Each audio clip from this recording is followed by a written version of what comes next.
বর্তমানে মানুষ তাদের বাড়ি অথবা ফ্ল্যাট ভাড়া দেওয়ার প্রবণতা বাড়ছে। অনেকে ফ্ল্যাট কিনে নিচ্ছেন, ফ্ল্যাট কিনে নিয়ে সে ফ্ল্যাটটি কাউকে ভাড়া দিয়ে দিচ্ছেন।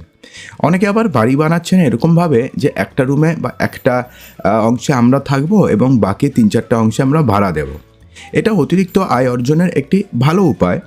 কিন্তু বাড়ি ভাড়া দেওয়ার আগে যদি বাড়ির মালিকরা কিছু গুরুত্বপূর্ণ আইনি বিষয় সম্পর্কে না জানে, সেক্ষেত্রে কিন্তু তাদের সমস্যা হতে পারে। অনেক সময় কি হয়, বাড়ির মালিকরা তাদের সম্পত্তি ভাড়াটিয়ার বিশ্বাসেই ছেড়ে দেন, যা পরবর্তীকালে তাদের সমস্যার কারণ হতে পারে।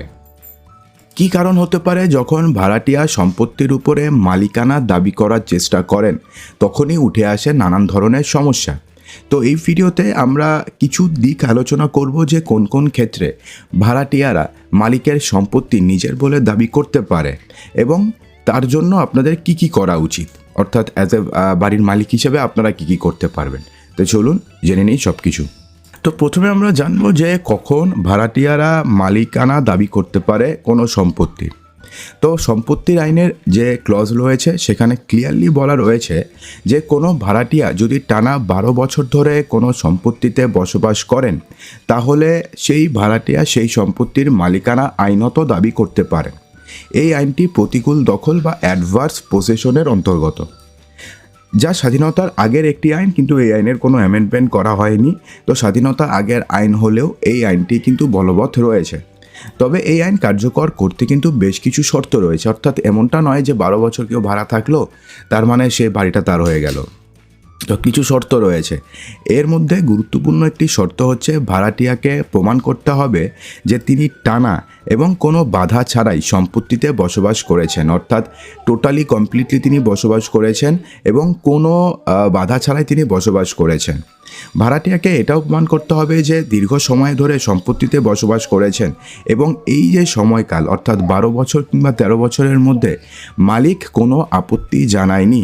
পাশাপাশি ভাড়াটিয়াকে কর রসিদ, বিদ্যুৎ পানির বিল অর্থাৎ বিদ্যুৎ এবং জলের বিল এবং সাক্ষীদের হলফনামার মতন প্রমাণাদি জমা করতে হবে। এটা কিন্তু শুধুমাত্র বাড়ি ভাড়ার ক্ষেত্রেই প্রযোজ্য নয়। আপনার জমি যদি কেউ জবরদখল করে রাখে এবং সেক্ষেত্রে সে যদি 12 বছর ধরে সেখানে যদি বসবাস করে এবং কোনো প্রকারে যদি আপনি কেস না করেন তার এগেনস্টে এই 12 বছরের মধ্যে, তাহলে 12 বছর পরে কিন্তু সে সেই জমিরও মালিকানা দাবি করতে পারে, শুধুমাত্র বাড়ির নয়। তো সেক্ষেত্রে বেশ কিছু কিন্তু বিষয় রয়েছে যেগুলো মালিককে জানতে হবে এবং যেগুলো সম্বন্ধে কিন্তু মালিকদের জ্ঞান থাকাটা উচিত, না হলে কিন্তু তাদের জমি বা তাদের যেই বাড়ি রয়েছে সেটা ভাড়াটিয়ার কাছেই চলে যাবে। তো এই আইনটি কিন্তু সরকারি সম্পত্তির ক্ষেত্রে প্রযোজ্য নয়, অর্থাৎ সরকারি সম্পত্তিতে যদি আপনি 100 বছরও ধরে রাখেন সেক্ষেত্রেও আপনি সম্পত্তির মালিকানা দাবি করতে পারবেন না। কিন্তু ব্যক্তিগত সম্পত্তির ক্ষেত্রে এটি একটি বড় ঝুঁকি হতে পারে, সে আপনার জমি হতে পারে, শুধুমাত্র বাড়ি ভাড়া নয়।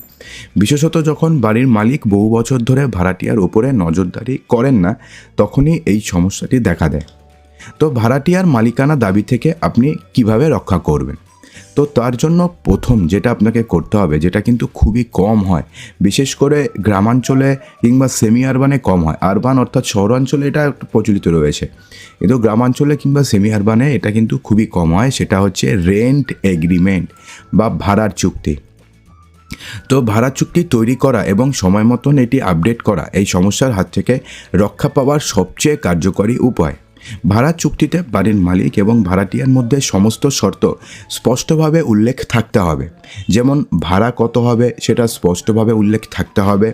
পরিশোধের শর্ত কী হবে, অর্থাৎ ভাড়াটি আপনি কিভাবে পরিশোধ করবেন, 2 মাসে একবার নাকি প্রতি মাসে নাকি 15 দিনে একবার, অর্থাৎ কীরকমভাবে পরিশোধ হবে সেই শর্ত লেখা থাকবে। সম্পত্তির ব্যবহার কিভাবে করতে পারবে সেটা লেখা থাকবে, অর্থাৎ ঘর ভাড়া নিয়েছে মানে ওই ঘরের মধ্যে যা খুশি করতে পারবে, যেখানে সেখানে পেরেক গাড়তে পারবে, হল ফুটা করে দিতে পারবে, কালার চেঞ্জ করতে পারবে। তো কীরকমভাবে সম্পত্তি ব্যবহার করতে পারবে সেই সমস্ত শর্ত স্পষ্টভাবে রেন্ট এগ্রিমেন্টে উল্লেখ থাকবে এবং সময়সীমা, অর্থাৎ কত মাসের জন্য বা কত বছরের জন্য আপনি এগ্রিমেন্ট দিয়েছেন সেটাও লেখা থাকতে হবে। নর্মালি 11 মাসের জন্যই সবাই রেন্ট এগ্রিমেন্ট করে। ভাড়ার চুক্তি একটি আইনি নথি, এটা কিন্তু একটা আইনি নথি যা ভাড়াটিয়ার অধিকার এবং দায়িত্ব স্পষ্ট করে এবং কোনো আইনগত বিতর্কের ক্ষেত্রে সাহায্য করে। অর্থাৎ এই যে এগ্রিমেন্টটা রয়েছে সেক্ষেত্রে ভাড়াটিয়ার কী কী অধিকার রয়েছে এবং তার কী কী দায়িত্ব রয়েছে সেই সম্বন্ধে সে স্পষ্ট হয়ে যায় এবং কোনো আইনগত বিতর্ক যে পরে বাড়ি ভাড়া আমার অর্থাৎ বাড়িটাই আমার এই সমস্ত সমস্যার থেকে মুক্ত করে দেয়। ভাড়াটিয়াকে ঘন ঘন পরিবর্তন করা হচ্ছে একটা ভালো পদ্ধতি। অর্থাৎ একটা ভাড়াটিয়াকে আপনি 10 বছর 15 বছর 20 বছর রেখে দিলেন, এটা কিন্তু মোটেও ভালো কাজ নয়। ভাড়াটিয়াকে ঘন ঘন পরিবর্তন করা একটি ভালো পদ্ধতি হলো তাদের যাতে কোনো ভাড়াটিয়া দীর্ঘ সময় একই জায়গায় বসবাস করে মালিকানা দাবি করতে না পারে। সাধারণত ভাড়া চুক্তি 11 মাসের জন্য হয়, যা পরবর্তীতে নবায়ন করা যেতে পারে। অর্থাৎ আপনি প্রথমে 11 মাসের জন্য করলেন, তারপরে 11 মাস যখন শেষ হয়ে যাবে তারপরে আবার আপনি এগ্রিমেন্ট রিনিউ করলেন, আবার করলেন। তো এগ্রিমেন্ট রিনিউ করার সময় আপনাকে যদি বাড়ি ভাড়া বাড়ানোর কোনো প্রয়োজন পড়ে তো সেক্ষেত্রে আপনি নতুন যে এগ্রিমেন্ট রয়েছে সেক্ষেত্রে নতুন ভাড়া দিয়ে দেবেন। পরিশোধের শর্ত আপনি যদি আবার মডিফাই করতে চান তাহলে আবার 11 মাস পরে করতে পারবেন, অর্থাৎ খুব একটা সমস্যা হবে না। কিন্তু রেন্ট এগ্রিমেন্ট কিন্তু আপনাকে অবশ্যই করতে হবে। তো বাড়ির মালিকদের কী কী বিষয়ে সতর্ক থাকতে হবে? তো প্রথমে হচ্ছে সময় মতন ভাড়া চুক্তি তৈরি করুন। সবসময় নিশ্চিত করুন যে আপনার এবং ভাড়াটিয়ার মধ্যে একটি আইনি ভাড়ার চুক্তি রয়েছে যেখানে সমস্ত শর্ত স্পষ্টভাবে লেখা থাকবে। এটি উভয় পক্ষকে সুরক্ষা দেয় এবং আইনগত বিতর্ক এড়াতে সাহায্য করে। অর্থাৎ এমনটা ভাববেন না যে ভাড়া দিয়েছি নিজেরই লোক, দুদিন থাকতে থাকতে আমাদের সাথে খুব ভালো রিলেশন হয়ে গেল, থাক লোকগুলো ভালো, ভাড়া চুক্তি করার দরকার নেই। তো এরকম কাজ কিন্তু করবেন না। সে আপনার যতই পরিচিত হোক, সে আপনার যতই কাছের হয়ে যাক, ভাড়ার চুক্তি কিন্তু অবশ্যই করবেন। অনেক সময় কি হয়, প্রথমে একবার ভাড়া চুক্তি করে 11 মাসে, তারপরে তাদের মধ্যে রিলেশন এত ক্লোজ হয়ে যায় যে পরবর্তীকালে সে আর রিনিউ করে না, ওরকমভাবেই চলতে থাকে। অর্থাৎ সেও ভাড়া চুক্তি রিনিউ করে না, ও বাড়ি ছাড়ে না। তো পরবর্তীকালে কি হয়, এই সমস্যাগুলোই কিন্তু বড় আকার ধারণ করে।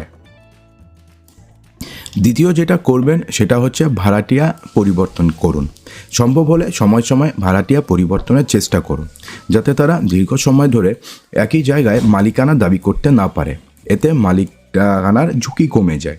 অর্থাৎ আপনি যদি আপনার ভাড়াটিয়াকে পরিবর্তন করেন, কাউকে 3 বছর রাখলেন, ম্যাক্সিমাম 5 বছর, তারপরে আবার ভাড়াটিয়াই চেঞ্জ করে দিলেন, তারপরে অন্য কারোর সাথে 2 বছরের চুক্তি করলেন, সেক্ষেত্রে কিন্তু আপনার কোনো সমস্যা হবে না। তবে সম্পত্তির নিয়মিত নজরদারি কিন্তু আপনাকে করতে হবে। নিজের সম্পত্তির নিয়মিত নজরদারি করবেন যাতে নিশ্চিত করা যায় যে ভাড়াটিয়া কোনো নিয়ম লঙ্ঘন করেনি অথবা কোনো পরিবর্তন করেনি। এবং নিজের যে জমি রয়েছে সেই জমির খাজনা হোক, জমির ট্যাক্স হোক বা যা কিছু রয়েছে সব নিজের দেওয়ার চেষ্টা করুন। বা বাড়ির যে দেখভাল রয়েছে সেটা কিন্তু ভাড়া মানে বাড়ির মালিককেই করতে হবে। এমনটা নয় যে আপনি ভাড়াটিয়ার উপরে সমস্ত কিছু ছেড়ে দিলেন, তারপরে ভাড়াটিয়াই জমির দলিল দিচ্ছে, নিজের নামে লাইটের বিল করে নিয়েছে, নিজের নামে লাইটের কানেকশন করে নিয়েছে, সমস্ত কিছু নিজের নামে করে নিয়ে নিজেই দিচ্ছে, তারপর আপনি কোনো রেন্ট এগ্রিমেন্টও করলেন না। তো সেক্ষেত্রে 12 বছর 13 বছর ধরে সে একই রকমভাবে থেকে যাচ্ছে। এরকম ভুল যদি আপনি করে থাকেন তাহলে কিন্তু আপনার আর বাঁচার কোনো উপায় নেই। অর্থাৎ সে যদি বাড়ির ট্যাক্স দেয়, খাজনা দেয়, সমস্ত কিছু দেয়, বাড়ির যে ইলেকট্রিক লাইন রয়েছে বা বাড়ির যে কলের লাইন রয়েছে সেটাও তার নিজের কাছে রয়েছে, তারপরে আপনি কোনো রেন্ট এগ্রিমেন্ট করেননি, কোনো কিছুই করেননি, নর্মালি সে আছে বাড়িতে 12 বছর 13 বছর থেকে বিশ্বাসের জোরে, তো সেক্ষেত্রে কিন্তু আপনার বাড়ির মালিকানা আপনার থেকে গেল বলে সেক্ষেত্রে কিন্তু আপনি কিচ্ছু করতে পারবেন না। শুধুমাত্র এটা বাড়ি ভাড়ার ক্ষেত্রেই প্রযোজ্য নয়, আবার বলছি আপনার সম্পত্তির ক্ষেত্রেও, সরকারি সম্পত্তি ছাড়া যে কোনো ব্যক্তিগত সম্পত্তির ক্ষেত্রেও এই নিয়মটি কিন্তু সমানভাবে প্রযোজ্য। অর্থাৎ আপনার সম্পত্তির খাজনা, আপনার সম্পত্তির উপরে কেউ যদি বাড়ি করে থাকে বা জবরদখল করে থাকে এবং সেটা যদি 12 বছর পার হয়ে যায় সেক্ষেত্রেও কিন্তু আপনার সম্পত্তির উপরে আপনার অধিকার শেষ। তো বন্ধুরা, আশা করব যে ভিডিওটিতে আপনাদের সমস্ত কিছুই সঠিকভাবে বোঝাতে পেরেছি। যদি ভিডিওটি ভালো লেগে থাকে তো ভিডিওটিকে লাইক করবেন, বন্ধুদের মাঝে প্রচুর শেয়ার করবেন এবং চ্যানেলটিকে সাবস্ক্রাইব অবশ্যই করবেন।